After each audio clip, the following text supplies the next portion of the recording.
یہ نہیں بتایا کہ آپ کی بیٹی ہی ان کی دوسری بیوی ہیں۔ بہرحال اتنا دل دکھا کہ چکنا چور ہو گیا۔ ضبط کرنے کے باوجود بندھن ٹوٹ گیا اور آنکھوں سے آنسو بہہ نکلے۔ ملازمت بھی شوہر کے کہنے پر چھوڑ دی تھی۔ اب کیا ہوگا، یہ اندیشہ بھوت بن کر ڈرانے لگا۔ میری حالت دیکھ کر امی نے میرا ہاتھ تھاما اور گھر لے آئیں۔ میں اس دن کسی ہارے ہوئے جواری کی طرح لڑکھڑاتے قدموں سے گھر آئی تھی، جبکہ وہ خواتین ہمیں ہمدردانہ لہجے میں مخاطب کرتے ہوئے تحسین کو کوس رہی تھیں، انہیں دھوکے باز فراڈیا کہہ رہی تھیں۔ انہوں نے باتوں باتوں میں میرے گھر کا پتہ بھی پوچھ لیا تھا۔ اس واقعے کو زیادہ دن نہ گزرے تھے کہ وہ خاتون ہمارے گھر آ گئیں اور کہا کہ تمہاری بیٹی کس کا انتظار کر رہی ہے؟ اس سانپ نے تو ہمیں بھی ڈس لیا ہے، اب ہم ایک ہی کشتی کے سوار ہیں۔ میں یہ بتانے آئی ہوں کہ اس نے ایک اور شادی کر رکھی ہے۔ وہ اب میری بیٹی کے پاس بھی نہیں آتا اور نہ ہی خرچہ دیتا ہے۔ اگر اس بات کا تمہیں یقین نہیں ہے تو میرے ساتھ چلو اور اس کی تیسری بیوی سے مل لو۔ وہ ہماری پڑوسن کی بیٹی ہے، میری بیٹی کی سہیلی تھی جو اب سوتن بن گئی ہے۔ میں نے کہا، دیکھ کر کیا کروں گی، جہاں ایک وہاں دو ہو گئی ہیں۔ لیکن اس خبر نے دل کو بہت تڑپایا۔ میں نے امی سے کہا کہ آپ جا کر دیکھ لیں، کیا پتا اس بات میں کوئی غلط فہمی ہو۔ امی خاتون کے ساتھ چلی گئیں۔ وہ ایک خوبصورت لڑکی کے گھر لے گئی، جہاں نئی نویلی دلہن سے ملاقات کروائی، جس کی عمر 17 برس ہوگی۔ حسن میں مثل مہتاب تھی۔ میری ماں کے پوچھنے پر بولی، ہاں میں تحسین کی بیوی ہوں، ہماری شادی کو چند روز ہوئے ہیں، وہ میرے لیے ایک نیا گھر لے رہے ہیں، تب تک میں اپنے میکے میں رہوں گی۔ وہ خاتون امی کو اپنے گھر بھی لے گئیں، جہاں ان کی بیٹی نغمہ سے ملاقات ہوئی۔ وہ بہت رنجیدہ تھی۔ اس نے کہا کہ آپ لوگ بے شک اس فراڈی شخص سے بندھن قائم رکھیں، مگر میں تو طلاق لے لوں گی۔ ابھی ہماری کوئی اولاد نہیں ہے، کل کو بچے ہو گئے تو ان کو پالنا مشکل ہو جائے گا۔ یہ شخص جب ایک شادی اور کر لیتا ہے تو پہلی بیوی کا خرچہ بند کر دیتا ہے۔ مجھے 6 ماہ سے خرچہ نہیں دیا، اسی لیے اس روز ہم دکان پر گئے تھے۔ عقل کا تقاضا یہی ہے کہ اس بے وفا سے کنارہ کر لیا جائے۔ وہ طلاق کی راہ دکھا کر چلی گئی، مگر میری سوچوں میں آگ لگ گئی۔ اب دل نہیں چاہ رہا تھا، دل چاہتا تھا کہ اس زندگی سے نجات پالوں کہ میں روکھی سوکھی میں بھی شرافت سے گزارا کر رہی تھی۔ وہ عیاش آدمی شادی پر شادی کیے جا رہا تھا، میری کیا اپنی بیٹی کی بھی پرواہ نہیں تھی اسے، سوائے مرحومی اور انتظار کے، اور اس نے دیا ہی کیا تھا مجھے۔ میں نے میکے میں ڈیرا جما لیا اور لوٹ کر گھر نہ گئی۔ چند دنوں میں گھل گھل کر آدھی رہ گئی۔ 20 برس کی عمر میں بوڑھی نظر آنے لگ گئی تھی۔ کچھ دن بعد تحسین مجھے لینے آئے تو سیدھے منہ بات نہ کی، الٹا ناراض ہوئے کہ دکان پر کیوں آئی تھی جب میں نے منع کیا تھا، اگر دوبارہ ایسی حرکت کی تو طلاق دے دوں گا، اور میں نے کوئی شادی نہیں کی۔ ان عورتوں نے تم سے جھوٹ کہا ہے۔ میرا شوہر آج پھر جھوٹ بول رہا تھا۔ مجھے ان کی کسی بات کا یقین نہیں تھا۔ میں غصے میں تھی، اس لیے کہہ دیا، دے دو طلاق، میں کون سا خوش ہوں تمہارے ساتھ۔ غصے میں میرے منہ سے یہ سب نکل گیا۔ میرا اتنا کہنا تھا کہ انہوں نے مجھے ایک ساتھ 3 طلاقیں دے کر کہا، یہ لو طلاق، یہ شوق بھی پورا کر لو۔ میرا دل لہو لہان ہو گیا۔ وہ یہ کہہ کر چلے گئے اور میں اپنے گھر میں بیٹھی روتی رہی۔ کچھ روز بعد میری ساس روتی ہوئی صورت بنا کر میرے پاس آئی اور افسوس کرنے لگی کہ بہو، تم نے ہوش سے کام نہ کیا، کن عورتوں کا اعتبار کر لیا، وہ تو بازاری عورتیں تھیں، میں نے سب پتہ کروا لیا ہے، وہ سب پیسے کی غلام ہیں۔ وہ عورت میرے بیٹے سے اپنی بیٹی کی شادی کرنا چاہتی تھی، اس لیے تم راستے کا کانٹا تھی، انہوں نے تمہارے ساتھ یہ چال چلی۔ تم شریف زادی ہو، ان کے کہنے میں آ گئی۔ طلاق کا لفظ منہ سے کیوں نکالا؟ مرد کو اس طرح نہیں اکسانا چاہیے۔ اب کیا ملا طلاق لے کر؟ میں جانتی ہوں کہ اس نے تمہارے سوا کسی سے نکاح نہیں کیا، لیکن غصے میں آ کر اس نے نغمانہ سے نکاح کر لیا ہے، صرف اسی وجہ سے کہ تم اس کی کسی بات پر یقین نہیں کر رہی تھی، مگر اب وہ بھی پچھتا رہا ہے۔ ارے نادان، تیسری بیوی کا تو نغمانہ نے ڈھونگ رچایا تھا تمہیں جلانے اور بدظن کرنے کے لیے۔ اصل میں وہ لڑکی نغمانہ کی سہیلی تھی، اصل بیوی تم ہی تھی، ورنہ وہ اپنے گھر میں میرے ساتھ تمہیں کیوں رکھتا؟ تم نے اپنی بیٹی کا بھی خیال نہ کیا، بغیر سوچے سمجھے طلاق کا مطالبہ کر دیا۔ ارے بیٹی، تم تحمل سے کام لیتی تو یہ چڑیلے قدم نہیں جما سکتی تھیں، مگر اس چالاک عورت نے تمہارے قدم اکھاڑ دیے۔ اس لیے کہ اپنے قدم جما سکے۔ نغمانہ بالآخر تحسین سے نکاح کرنے میں کامیاب ہو گئی۔ میری خوشیوں کو ڈسنے والی میں نے کس کا اعتبار کر لیا؟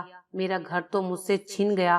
زیادہ دکھ اس بات کا ہے کہ میری بیٹی بھی باپ کی شفقت سے محروم ہو گئی۔ کسی کے بہکاوے میں آ کر زہر کا پیالہ پی لیا۔ اب کہاں سے سکون ملتا؟ اس بات کو 5 سال گزر گئے ہیں۔ آج تک در در کی نوکریاں کر رہی ہوں۔ والدہ فوت ہو گئی ہیں، نہ کوئی بہن ہے نہ کوئی بھائی۔ نوکری کی تھکن بھی عورت کے لیے جان لیوا ہوتی ہے، یہ تو وہی جانتی ہیں جو نوکری کرتی ہیں۔ میں نغمہ کی زندگی کا کانٹا تھی، مجھے نکال کر اس نے مراد پالی۔ سوچتی ہوں اگر سہاگن رہتی تو اچھا تھا، شوہر جیسا بھی تھا کچھ دنوں بعد گھر آ ہی جاتا تھا، معاشرے میں عزت بھی تھی، گمان تھا طلاق لے کر سکون مل جائے گا، لیکن نہیں ملا۔ آج تک بے سکون ہوں۔ آخر میں بس اتنا کہوں گی کہ اگر میری کہانی بھی آپ کے ساتھ ملتی جلتی ہے تو خدا کے لیے اپنے شوہر پر اعتبار کریں، اسی کے ساتھ آپ کی زندگی خوبصورت ہے۔ دوسری عورتوں کی باتوں میں آ کر اپنی زندگی اپنے ہاتھوں سے برباد نہ کریں جس طرح میں نے کی۔ اگر آپ کو ہماری یہ ویڈیو اچھی لگی ہو تو اسے لائک کریں، شیئر کریں اور مزید اچھی ویڈیوز دیکھنے کے لیے ہمارا چینل سبسکرائب کریں۔